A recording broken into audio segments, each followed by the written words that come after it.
Assalamualaikum warahmatullahi wabarakatuh. Alhamdulillah wassalatu wassalamu ala rasulillah wa ala alihi wa sahbihi wa man da'a bida'watihi wa istanna bisunnatihi ila yaumi liqa'i rabbih wa ba'd. Pesantren Maskanul Huffaz, tak dapat saya sebut satu persatu, para asatiz, para guru, para santri, semuanya dimuliakan Allah Subhanahu wa ta'ala. Banyak tadi disebutkan umi-umi, semuanya mulia kecuali Omikron.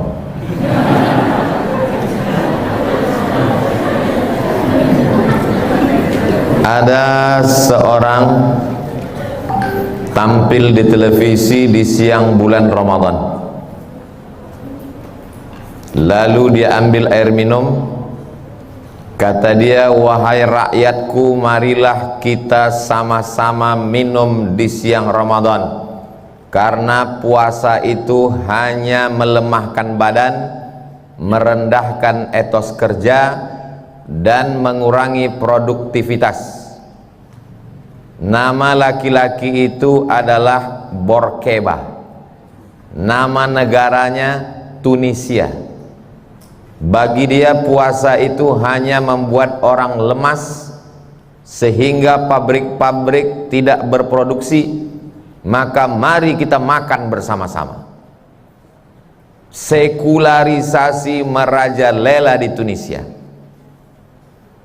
Ulama-ulama disakiti, dizolimi, dipaksa untuk mengeluarkan fatwa bahwa pekerja di pabrik boleh tidak puasa. Di antara yang dipaksa itu adalah, lupa pula saya namanya, Syekh Thahir bin Ashur, yang punya tafsir At-Tahrir wat Tanwir. Ketika dia dipaksa, maka dia pun tampil. Apa kata Syekh Thahir, Al-Allamah Thahir bin Ashur? Sadaqallah wa kadzaba Borkeba. Allah maha benar dan pendusta Borkeba. Berani dia melawan. Akhirnya Borkeba digulingkan oleh Presiden Zainal Abidin. Hari berganti, musim berubah. Apa yang terjadi dengan Tunisia hari ini? Berhasilkah sekularisasi? Apakah semua orang di Tunisia tidak berpuasa? Tunisia tetap menjadi tempat orang belajar Islam, karena di sana ada bentengnya. Benteng Islam itu bernama Zaituna. Tempat orang belajar Al-Quran, membaca Quran, memahami Quran, tafsir Al-Quran. Jadi walau apapun yang terjadi di suatu negeri, sezolim itu pun penguasanya, selama lembaga pendidikan Quran masih ada, Allah masih akan menolong negeri itu. Contohnya Zaituna, yang kebetulan istrinya hamil, punya anak, kasih nama, terserah, Zaituna boleh juga. Nanti dipanggil Zaitun, jangan panggil tuna, itu nama ikan.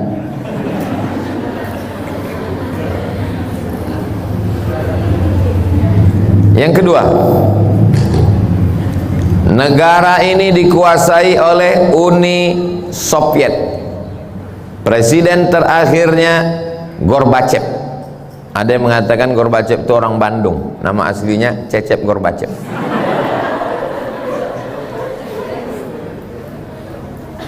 Kita tahu bahwa Uni Soviet komunis, ateis, sosialis. Ekonominya sosialis, akidah agamanya komunis, tidak ada Tuhan. Di antara tokohnya adalah Karl Marx. Pemikirannya disebut dengan Marxisme, mengatakan Tuhan tidak pernah menciptakan manusia. Manusia itulah yang membuat Tuhan dalam pikirannya. Kata Marxis, Tuhan itu, agama itu hanya opium candu. Sama seperti orang kecanduan narkoba, begitulah orang mabuk agama. Tuhan tidak pernah ada, kata Karl Marx. Negara-negara jajahannya tidak boleh membaca Quran. Quran dibakar, ulama-ulama dihabisi, agama tidak boleh berkembang. Akhirnya datang Boris Yeltsin. Setelah itu tumbanglah Uni Soviet, dan negara-negara tadi merdeka, dan Soviet menjadi kecil, dan negara tidak sebesar dulu lagi. Uni Soviet berubah menjadi Rusia dengan Presiden Vladimir Putin. Putin tidak sedahsyat pendahulunya. Dia masih mau meresmikan masjid bersama dengan Erdogan. Dia tidak mengusik Islam. Bukan berarti saya pro Putin lalu. Ketika negara-negara jajahan Uni Soviet tadi merdeka, Uzbekistan, Tajikistan, Afghanistan, Kirgistan. Stan itu artinya bahasa Inggrisnya land, tanah. Orang Kurdi punya tanah namanya Kurdistan. Somat punya tanah namanya Somatstan. Tajikistan, Uzbekistan, Kazakistan, Kirgistan, Tajikistan, Afghanistan merdeka. Apakah mereka ini menjadi komunis dan tidak beragama? Ternyata setelah negeri-negeri ini merdeka, anak-anak kecilnya hafal Quran. Jangan Masya Allah dulu, cerita belum selesai. Dari mana anak-anak ini bisa hafal Quran? Ternyata di dalam kamar itu malam-malam tanahnya digali. Digali pasir tanah di kamar itu, lalu kemudian bagian atasnya ditutup pakai papan dan karpet. Anak-anak dimasukkan ke dalam, gelap, tidak dikasih lampu, menghafal Quran memakai metode talqin. Guru membaca, murid mendengar. Bismillahirrahmanirrahim. Bismillahirrahmanirrahim. Idzas samaa'u fatarat.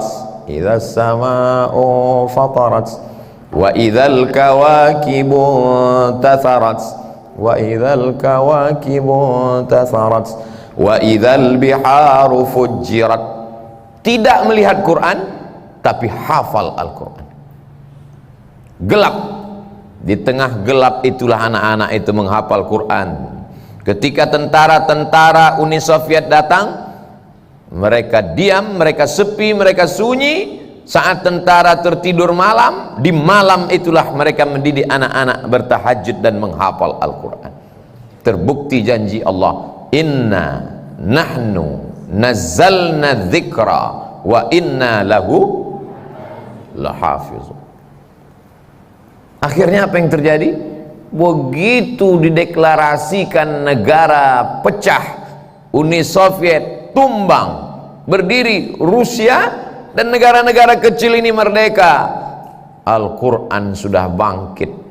Tidak ada yang bisa menghilangkan Islam dari suatu negeri. Kuncinya satu, lembaga pendidikan Al-Quran.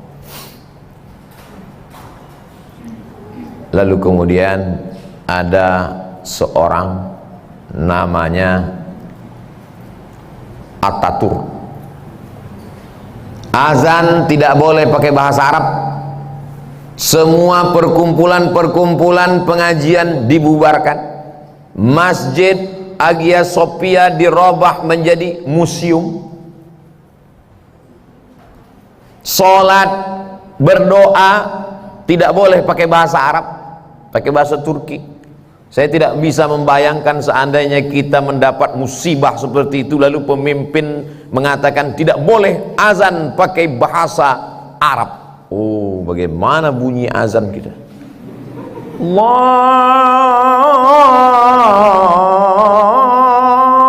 gede banget. Alhamdulillah. Bayangkan. Pokoknya yang namanya Islam mesti dihabisi. Ulama kalau tidak mau ikut sama dia dipenjara. Di antara ulama yang dipenjara bertahun-tahun adalah ditulis dalam sebuah novel oleh kakak kelas saya, Ustadz Habibur Rahman El-Shirazi, dalam novel berjudul apa namanya? Saya ingat, cuma pura-pura lupa aja. Api Tauhid. Dia adalah Badi'uz Zaman Said Nursi. Tapi di tengah penjara dia tetap menulis renungan-renungan dia tentang Al-Quran. Itulah menjadi buku yang beberapa waktu lalu kami bedah buku. Dapatkan bukunya di toko terdekat, hubungi nomor berikut ini. Lalu kemudian apa yang terjadi? Akhirnya Ataturk mati. Sampai akhirnya semua orang-orang yang zalim ingin menghilangkan Islam, semuanya berakhir dengan mati. Firaun mati, Namrus mati, Qarun mati, Borkeba mati, Ataturk mati, Gorbachev mati. Semua mati. Kita semua akan mati, tinggal kita memilih mau mati jadi nama apa. Harimau mati meninggalkan belang, gajah mati meninggalkan gading, manusia mati meninggalkan utang.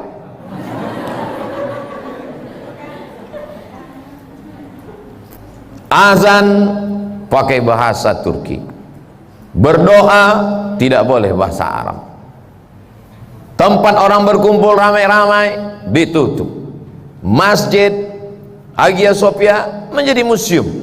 1924 Khalifah Turki Utsmani Sultan Abdul Hamid dilengserkan, dijatuhkan. Sekarang tahun 2022, tidak lama lagi 2024, 100 tahun, 1 abad Ataturk. Apakah Islam hilang di Turki? Malah yang jadi museum dulu sekarang dirubah jadi masjid. Dia berharap masjid-masjid yang lain berubah jadi museum. Ternyata museum yang dia buat itu sekarang berubah jadi masjid dan berkumandang suara azan dengan bahasa Arab. Dari menara yang tinggi bersaut-sautan antara Masjid Blue Mosque, antara Masjid Sultan Ahmad dengan Masjid Hagia Sophia. Apa yang terjadi dengan Turki? Kenapa Turki tidak berhasil disekulerkan? Kenapa Islam tidak hilang? Karena ada ulama yang bergerak dengan pendidikan. Namanya Sulaiman Hilmi Tunuhan. Sulaiman Hilmi Tunuhan. Di mana saja penjuru bumi dunia sekarang, dari Eropa, Amerika, Afrika, Asia, Australia, ada tempat orang menghafal Quran. Barokah dari seorang ulama, Sulaiman Hilmi Tunuhan. Dialah yang membuat cikal bakal Sulaimaniyah. Dari 3 contoh sampel tadi, yang pertama Tunisia, yang kedua Uni Soviet, yang ketiga Turki. Ini akan masuk ujian akhir semester.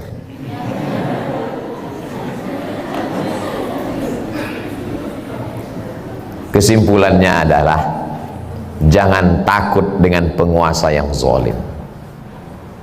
Tapi kami nggak bisa berceramah seperti Ustadz. Ceramah ini berat, biar aku aja. Sanggup kalian dibully? Sanggup kalian nanti upload tiba-tiba lebih banyak unlike, dislike? Sanggup kalian diserang oleh buzzer, caci maki, sumpah serapah? Kalian ngapal Quran aja. Tempat ini sudah saya lihat pakai AC, tenang, adem, ayam, mesin cucinya udah saya lihat. Saya diajak masuk kamar ustazah, mana saya mau. Tempat di atas bersih, tenang, Masya Allah. Tapi tempat menghafal Quran tidak boleh terlalu tenang, karena setan nanti datang. Baru baca 2 ayat, siapa saja datang ke Maskanul Huffaz hanya 1 tahun, maka dia menghafal Quran, beasiswa.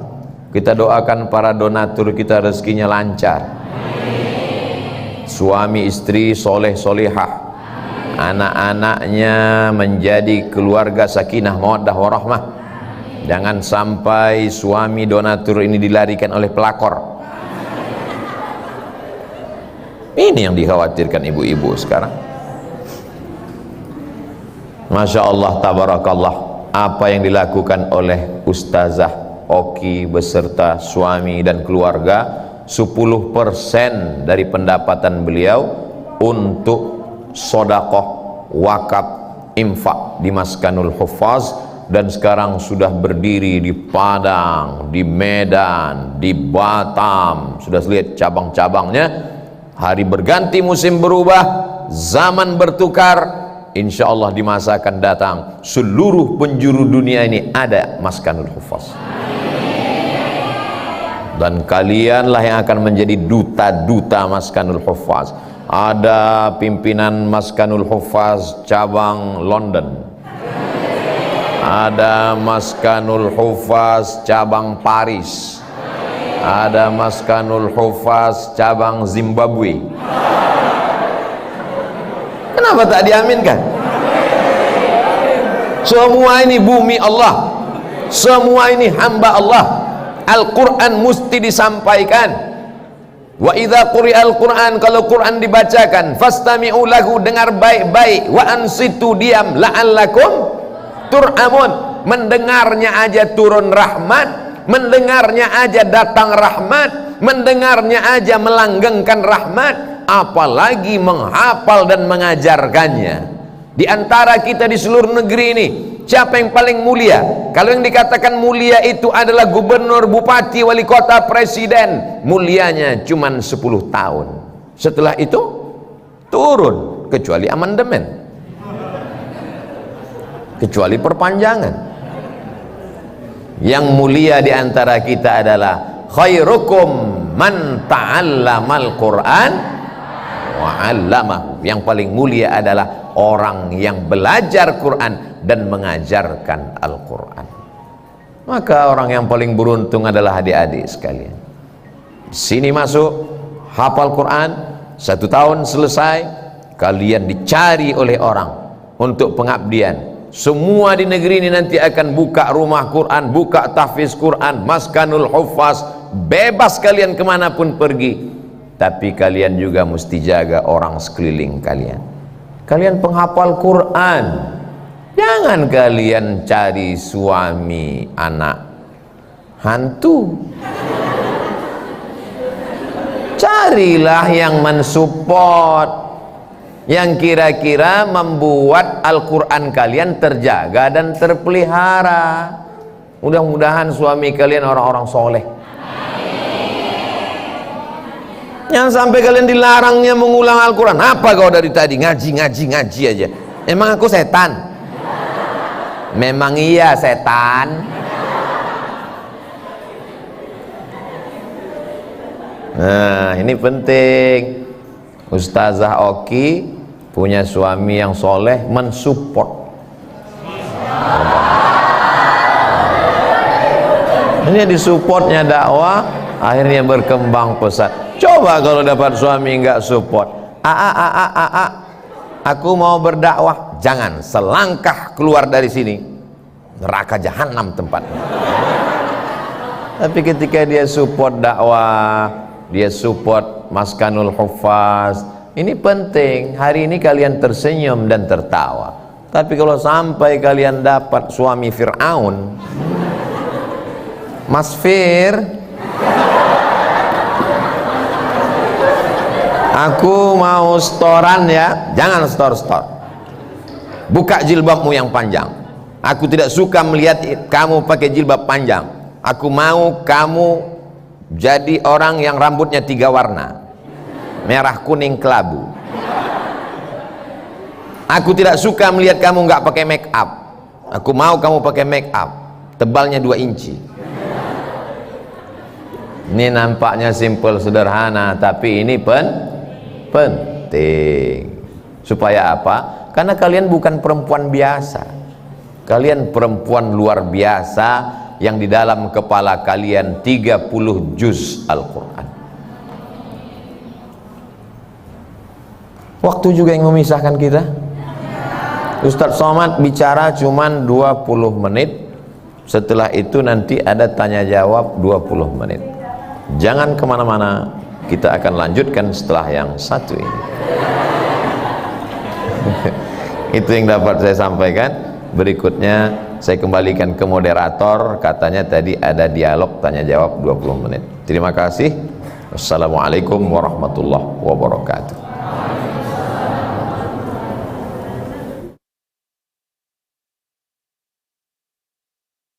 Yang mau bertanya langsung acungkan tangan, nanti kita pilih langsung ditanya, kemudian langsung jawab sama.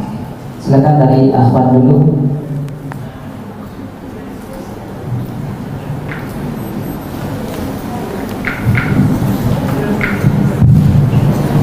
Syukran. Bismillahirrahmanirrahim. Assalamualaikum warahmatullahi wabarakatuh. Waalaikumsalam warahmatullahi wabarakatuh. Sebelumnya jazakallahu khair Ustadz dan MC yang telah memberikan saya izin untuk bertanya langsung kepada Al-Ustadz Abdul Somad. Akhwan Ustadz izin bertanya, bagaimana tanggapan Ustadz tentang bahwa kan kita seorang penghafal Quran harus membangun peradaban di dunia dengan melahirkan generasi-generasi Qurani. Bagaimana pula tanggapan Ustadz bahwa wanita itu kan kodratnya di rumah ya Ustadz. Jadi kalau ada wanita yang ingin berdakwah ke sana kemari, kemudian ada lagi yang bilang kamu kan wanita gitu, lebih baik di rumah. Jadi solusi terbaiknya buat kita sebagai wanita yang ingin berdakwah jauh keluar, seperti sampai ke seluruh penjuru dunia seperti itu, tapi posisi kita adalah wanita, kemudian posisi kita adalah seorang penghafal Quran, dan banyak sekali yang harus kita jaga dari seorang wanita. Nah itu bagaimana Ustaz? Terima kasih. Wassalamualaikum warahmatullahi wabarakatuh. Waalaikumsalam warahmatullahi wabarakatuh. Ada 7 sahabat Nabi yang paling banyak meriwayatkan hadis. Di antaranya yang paling banyak Abdurrahman bin Sakhar Ad-Dawsi. Dirubah namanya jadi Abdurrahman, sebelumnya adalah Abdus Syams, asalnya dari Yaman. Karena selalu membawa kucing dipanggil Nabi ya Abahir, Abu Hurairah radhiyallahu anhu. Ada sepupu Nabi Abdullah bin Abbas, ada adik ipar Nabi Abdullah bin Umar bin Khattab, adik Hafsah radhiyallahu anha. Tapi satu di antaranya adalah perempuan. Beliau bernama Sayyidatuna Aisyah radhiyallahu anha. Khudhu nisfa dinakum min Humairah. Ambillah setengah agamamu dari Aisyah. Sahabat yang bingung tentang bagaimana istrinya mandi, rambutnya dikepang, apakah perlu dibuka atau tidak. Ditanyakan kepada sahabat laki-laki, istri saya rambutnya diikat, dikepang, mandi. Kalau dia mandi besar apakah dibuka? Kata dia, buka. Iya kalau mandinya sekali, kalau mandinya 3 kali. Tanyakan lagi ke Sayyidatuna Aisyah, Aisyah bagaimana? Kata Aisyah, cukup disiramkan saja air. Tapi kata sahabat, anu laki-laki mesti dibuka. Kenapa enggak digundul aja sekalian? Kata Aisyah. Dia lebih alim daripada laki-laki. Kalau tidak ada dia, siapa yang meriwayatkan hadis Nabi tentang mandi, tentang air, tentang bermacam yang sifatnya pribadi dan khas. Itulah luar biasanya Sayyidatuna Aisyah radhiyallahu anha, ummul mukminin. dalam kitab riwayat hadis Nabi yang ada dalam Sahih Bukhari, Sahih Muslim, Sunan Abi Daud, Sunan Nasai, Sunan Tirmidzi, Sunan Ibni Majah, Kutubus Sittah, riwayat-riwayat yang ada dalam kitab itu biografinya ditulis dalam kitab besar Al-Kamal fi Asma'ir Rijal. Karena kitab ini terlalu besar, diperkecil menjadi Tahzibul Kamal. Karena kitab ini terlalu besar, diperkecil menjadi Tahzibut Tahzib. Karena dia masih besar juga, diperkecil menjadi Takribut Tahzib oleh Al-Hafiz Ibnu Hajar Al-Asqalani. Biografi sahabat Nabi di dalamnya ada belasan ribu. Di awal-awal biografi periwayat laki-laki, di ujung periwayat perempuan. Perempuan meriwayatkan hadis dalam literatur Islam. Ketika seorang raja di Maroko bernama Sultan Hasan II mendirikan Darul Hadis Al-Hasaniyah, dia undang seorang pakar perempuan ahli tafsir dari Mesir. Perempuan itu bernama Binti Syati, anak pantai. Itu nama slogan. Nama aslinya adalah Aisyah Abdurrahman binti Syati. Mengajar di Universitas Kairo. Diundang oleh Raja Maroko untuk datang kerabat dan mengajar di Universitas Qarawiyyin, universitas tertua, lebih tua daripada Al-Azhar Asy-Syarif di Kairo. Ketika saya belajar di Maroko, ada dosen kami mengajar di Darul Hadis Al-Hasaniyah, namanya Dr. Faridah Zamrou. Faridah itu laki-laki apa perempuan? Dari 3 sampel contoh Aisyah radhiyallahu anha beserta para sahabat dalam kitab Al-Kamal fi Asma'ir Rijal. Yang kedua adalah Aisyah Abdurrahman binti Syati. Yang ketiga adalah Dr. Faridah Zamrou. Saya balik bertanya, bolehkah perempuan mengajar? Masuk juga ujian mid semester. Perempuan itu mesti di rumah, ayatnya jelas, waqarna fi buyutikunna, hendaklah kamu berada di rumah. Wa anzalna ilaika dzikra, kami turunkan kepadamu Al-Quran, litubayyina linnas, kau jelaskan makna isinya. Ati'ullah, lihat Al-Quran, wa ati'ur rasul, lihat penjelasannya dalam hadis Rasulullah SAW. Wa ulil amri minkum, lihat fatwa para ulama ahli fiqih. Ada seorang perempuan bernama Asma, pakai alif, Asma. Kalau tidak ada alif, Asma, sesak napas. Asma keluar rumah mengambil makanan onta, kambing dan lembu. Dia junjung di atas kepalanya. Melihat itu Rasulullah SAW mengantarkan Asma, dan Nabi tidak melarang. Seandainya Nabi melarang, hai Asma, jangan kau cari makanan binatang ternak, pergi pulang ke rumah, maka haram perempuan bekerja di luar rumah. Maka itulah yang disebut dengan hadis takriri. Kalau Nabi yang melakukannya namanya hadis fi'li. Kalau Nabi mengucapkan namanya hadis qauli. Nabi diam dan setuju dengan perbuatan Asma, maka disebut dengan hadis takriri. Nabi menyetujui perbuatan Asma. Berdasarkan ini maka muncullah fatwa ulama, perempuan boleh beraktivitas dalam kurung dengan syarat dan ketentuan berlaku. Saya Ustadz nanti kalau tamat dari Maskanul Huffaz ingin buka rumah Quran, syarat yang pertama suaminya setuju. Itu maka dicarilah suami yang seide, sepikrah, setuju. Orang juga yang mencintai Al-Quran. Tidak mesti ustadz, dia boleh pengacara, lawyer, dia boleh insinyur, tapi dia mencintai Al-Quran. Yang kedua, tidak pergi berdua-duaan dengan laki-laki yang tidak mahram. La tusafiranna mar'atun illa ma'azi mahramin. Yang ketiga, tidak berdua-duaan di satu ruangan laki-laki perempuan tanpa mahram. Dia sudah seperti abang saya, dia sudah seperti saudara saya, dia sudah macam abang saya, dia sudah macam bapak saya, berawal dari macam, berakhir dengan macam-macam.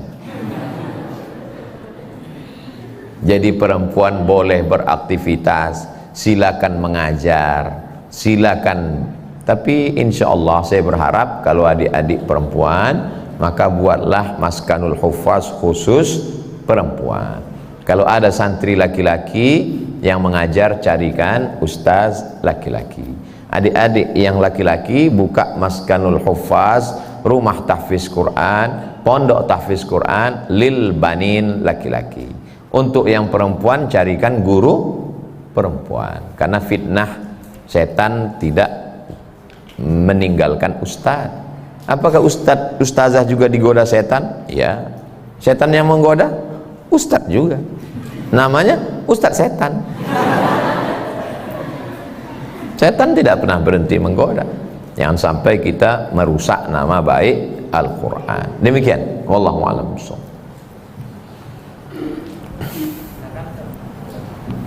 Silakan satu lagi, masih ada waktu. Oke, silakan dari Mas Sadli.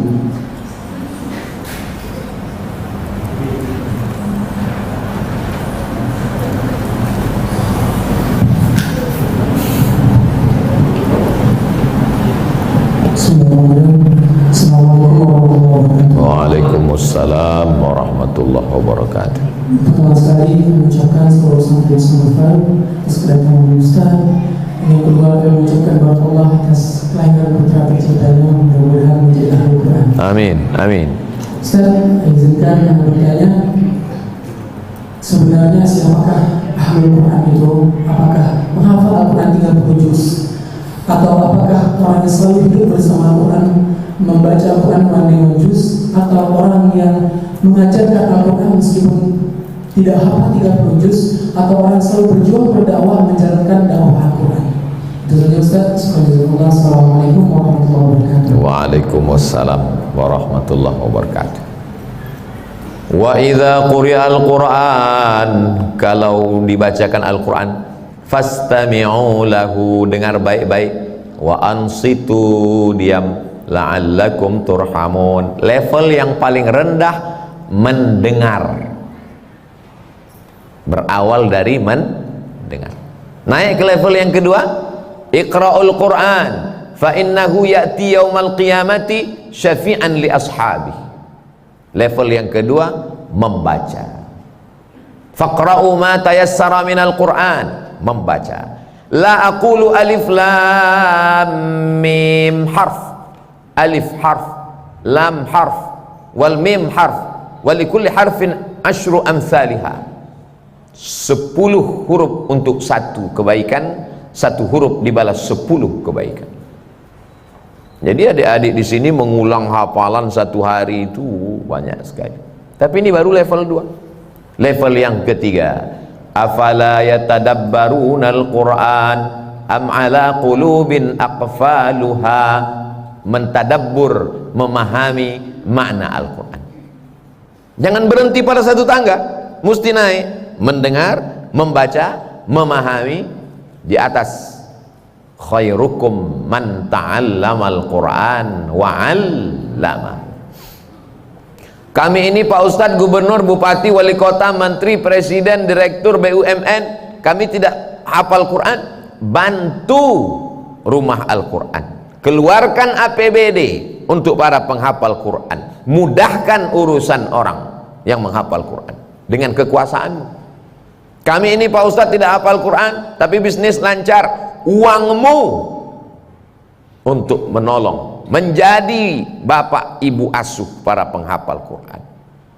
Jadi dengan apapun jabatan, kekuasaan, harta benda yang dititipkan Allah, itu bukan tujuan, itu hanya wasilah cara. Tujuan akhirnya adalah menolong agama Allah. In tansurullaha yansurkum. Jadi kalau dipahami ini, siapa sebetulnya ahlul Quran? Yang terlengkap adalah rajin dengar Quran, rajin baca Quran, paham Al-Quran, ngerti tafsir Quran, lalu kemudian mengajarkan Al-Quran, buka pesantren tahfiz Quran, dan dia jadi orang kaya hartanya untuk Quran, punya jabatan, jabatannya, itulah orang yang paling mulia. Jadi ada nanti di antara adik-adik ini yang akan jadi gubernur. Kami Pak Ustadz perempuan, istri gubernur. Kira-kira mana yang lebih tinggi jabatannya, gubernur atau istri gubernur? Istri gubernur, karena semua gubernur takut pada. Jadi adik-adik sekalian, bisa menolong Al-Quran dengan kekuasaan, dengan harta dan jabatan. Untuk apa Ustadz bicara ini? Kan ini tidak ada hadir pejabat. Di sini memang mereka tidak hadir, tapi mereka nonton. Di mana mereka nonton? Di channel Ustadz Abdul Somad Official. Subscribe, like, share, and comment.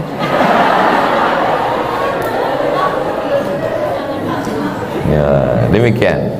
Wallahu a'lam bishawab.